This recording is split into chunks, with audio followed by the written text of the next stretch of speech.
আমাৰ কংগ্ৰেছ দলে যোৱা বিধানসভাত ৰাইজৰ যিখিনি জ্বলন্ত সমস্যা এই সমস্যাখিনি আমি কিদৰে উত্থাপন কৰিব পাৰিছোঁ। প্ৰথমতে যে গণতান্ত্ৰিক ব্যৱস্থাত শাসক বিৰোধী উভয় পক্ষই জনপ্ৰতিনিধি নিৰ্বাচন কৰে এটাই উদ্দেশ্য যে ৰাইজৰ মৌলিক সমস্যাসমূহ যদি চৰকাৰ থাকে চৰকাৰে সমাধান কৰিব লাগে, আৰু যদি কোনোবা বিৰোধী থাকে ৰাইজৰ সমস্যাখিনি বিধানসভাৰ মজিয়াত উত্থাপন কৰিব লাগে। নন্দিতা দাস ডাঙৰীয়ানী, জাকিৰ সিকদাৰ, আব্দুল ৰহিম আহমেদ তেওঁলোকে এটা ডাঙৰ ইছ্যু এটা আমি আনিছিলোঁ যে ব্ৰহ্মপুত্ৰৰ ওপৰত যিটো তখনতলী আৰু আমাৰ বহু এটা ব্ৰিজ এটা হ'ব লাগে বুলি এটা ডাঙৰ ডিমাণ্ড এটা দিয়া হৈছে। বৰপেটাত এখন বিশ্ববিদ্যালয় লাগে। অসমত বিভিন্ন ইউনিভাৰ্চিটি হৈছে, যে বৰপেটাত কিয় এখন হ'ব। আমাৰ জাকিৰ সিকদাৰ ডাঙৰীয়াই এইটো উত্থাপন কৰিছে যে আমাক বৰপেটাত এখন অতি শীঘ্ৰে এখন আমাক ইউনিভাৰ্চিটি লাগে। যে গুৱাহাটীৰ এইমছত চাংচাইত যিখন এইমছ আছে তাত যথেষ্ট সংখ্যক বাহিৰৰ লোকে নিযুক্তি লাভ কৰিছিলে। অসম চৰকাৰৰ এটা সিদ্ধান্ত আছিলে যে 80% থলুৱা লোকৰ নিযুক্তি দিব লাগে। এই ক্ষেত্ৰত আমি তীব্ৰ প্ৰতিবাদ কৰিছোঁ। আমি শূন্যকালীন ঘণ্টাত এইটো আমি আনিছিলোঁ যে 80% যুৱক যুৱতীক তেওঁলোকক আমাৰ লোকেল স্থানীয় প্ৰাৰ্থীক অগ্ৰাধিকাৰ দিব লাগে। তাৰোপৰি আমাৰ NHM-ত যিবিলাক নিযুক্তিপ্ৰাপ্ত, আজি আপুনি জানিব যে অসমত নেশ্যনেল হেল্থ মিছন, আগতে NHM আছিল, প্ৰায় 28,000 মানুহে কাম কৰি আছে।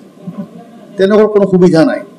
আৰু তেওঁলোকে আপোনালোকে জানিব যে তেওঁলোকে যদিও গভৰ্ণমেণ্ট অফ ইণ্ডিয়াৰ স্কিম অন্যান্য ৰাজ্যত কিন্তু তেওঁলোকক নিয়মীয়া কৰাৰ কাৰণে এটা সিদ্ধান্ত গ্ৰহণ কৰিছে।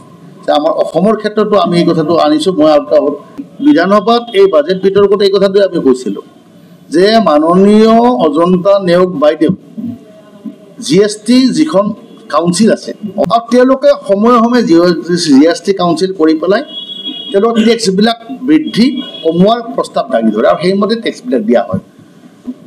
আজি কেইদিনমান আগতে মই পেপাৰত পঢ়িছিলোঁ আমাৰ সৰ্থেবাৰীৰ কহাৰ শিল্পী এটা 1 কোটিৰে কিমান টকাৰ GST দিয়া হৈছে। যে এই ক্ষেত্ৰত কথাটো মই ক'বলৈ গৈছোঁ যে আমি এই কথাটো কিয় বুজি নাপাওঁ। মই সদনত নিজে উত্থাপন কৰিছিলোঁ যে হীৰাৰ GST 3%, কাঠ পেঞ্চিলৰ GST 18%। এইটো কেনেকৈ কথা হ'ব পাৰে। মই তেতিয়া আমাৰ মন্ত্ৰী মহোদয়ে উত্তৰ দিছিলে, আমাৰ চন্দ্ৰমোহন পাটোৱাৰী পাৰ্লিয়ামেণ্টাৰী মিনিষ্টাৰ আছিলে, তেখেতে কৈছিল যে এইটো হেৰি কৰে, এইটো গভৰ্ণমেণ্ট অফ ইণ্ডিয়াৰ পৰা আহে। মোৰ নহয়, GST কাউন্সিলৰ সদস্যসকলে সময়ে সময়ে টেক্সবিলাক উল্টা পাল্টা কৰিব পাৰে। আমাৰ মাননীয় বিত্তমন্ত্ৰী ডাঙৰীয়ানী এই প্ৰস্তাৱটো কিয় দিব নোৱাৰে। আজি কাঠ শিল্পৰ ক্ষেত্ৰত GST যদি দিব লগা হয় ন্যূনতম GST দিয়ক 3% বা একেবাৰে ন্যূনতম GST দিয়ক। যদি দিবই লাগে GST, ন্যূনতম দিবৰ কাৰণে প্ৰস্তাৱ দিব পাৰে। সেই প্ৰস্তাৱটো কেন্দ্ৰীয় চৰকাৰে বিবেচনা নিশ্চয় কৰিব। আৰু তেওঁলোকৰ অসমৰ তেওঁলোকৰ চৰকাৰ, দিল্লীৰ তেওঁলোকৰ চৰকাৰ। এইবিলাক আমি উত্থাপন কৰিছোঁ। আৰু আমি ঘটনাটো হ'ল যে আমি হস্পিটেলখন কৰিছোঁ, হস্পিটেলখনত ডক্টৰ আছে নে নাই, বা তাত উপযুক্ত নাৰ্ছ আছে নে নাই, ট্ৰেইন নাৰ্ছ আছে নে নাই, বা তাত থকা নাৰ্ছবিলাকে বা ডক্টৰবিলাকে সুবিধাখিনি পাইছে নে নাই। কেইবাটাও ফেক্টৰে কাম কৰে। সেইকাৰণে আপুনি দেখিব যে আমি ছুপাৰ স্পেচিয়েলিটি আজি এইমছত সেইদিনা আমি নিউজ পাইছিলোঁ যে অসমত এইমছ হ'ল। আমি খুব ভাল পালোঁ যে অসমত এইমছ হৈছে। কিন্তু এতিয়া অসমত আপুনি বিশ্বাস নকৰিব, এইমছৰ পৰা ৰেফাৰ কৰে গুৱাহাটী মেডিকেল কলেজ। আজি বৰপেটাত আপোনালোকৰ ওচৰত মেডিকেল কলেজখন আছে, আপুনি কওকচোন ইয়াত মেজৰ অপাৰেশ্যন গাইনী হয়তো চলি আছে, ইয়াত হয়তো চাৰ্জাৰীৰ হয়তো আপোনাৰ এপেণ্ডিক্স বা আপোনাৰ গলব্লাডাৰ ষ্টন এইবিলাক হয়তো কৰিছে, কিন্তু মেজৰ অপাৰেশ্যনবিলাকতো চব গুৱাহাটী মেডিকেল কলেজ ৰেফাৰ কৰি আছে। এইমছতো যিহেতু সেনেকুৱা হৈছে। আজি মই শ্বিলঙৰ নেগ্ৰিমখন দেখিছোঁ, নেগ্ৰিমখনতো সেই একে অৱস্থা।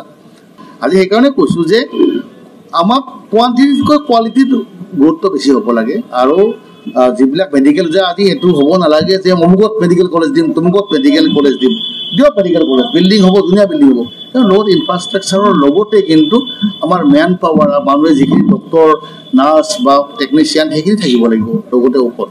সেইটো আটাইতকৈ জৰুৰী কথা। আমাৰ অসমত এই ভাষাৰ ক্ষেত্ৰত এতিয়া চিএমে কৈছে যে আমি কোকৰাঝাৰত বড়ো দিম, কিন্তু আজিতো নহয়, এইটো আগৰ পৰা চলি থাকিব লগা বস্তু। এতিয়া নতুন নতুনকৈ কথা কৈ থাকিলে নহ'ব, আইনত পৰিণত হ'ব লাগিব। আমিতো দেখা নাই এতিয়া যে চাইনবোৰ্ডসমূহ অসমীয়াতে লিখা, সেইবিলাক দেখা নাই আজিলৈকে। বা এতিয়া আপুনি কওকচোন আমাৰ DC অফিচতে হওক বা অন্যতে হওক ক'ত অসমীয়াত টুটিং কৰা দেখিছে?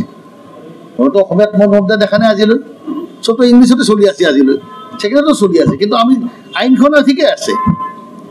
আজি বিধানসভাই আইন প্ৰণয়ন কৰে, আইন প্ৰণয়ন কৰিলেই নহ'ব। আমি এনেকুৱা বেয়া বহুকেইখন আছে, সাংবাদিক উকিল বন্ধু বহুত কেইখন থাকে, হাজাৰ এনেকুৱা বেয়া এক্ট থাকে, কিন্তু আইনবিলাক আমি কৰিছোঁ নে নাই? সেইকাৰণে এইখিনি কথা আপোনালোকৰ গাতলৈ প্ৰকাশ কৰিলোঁ। মই ভাবোঁ আগন্তুক দিনত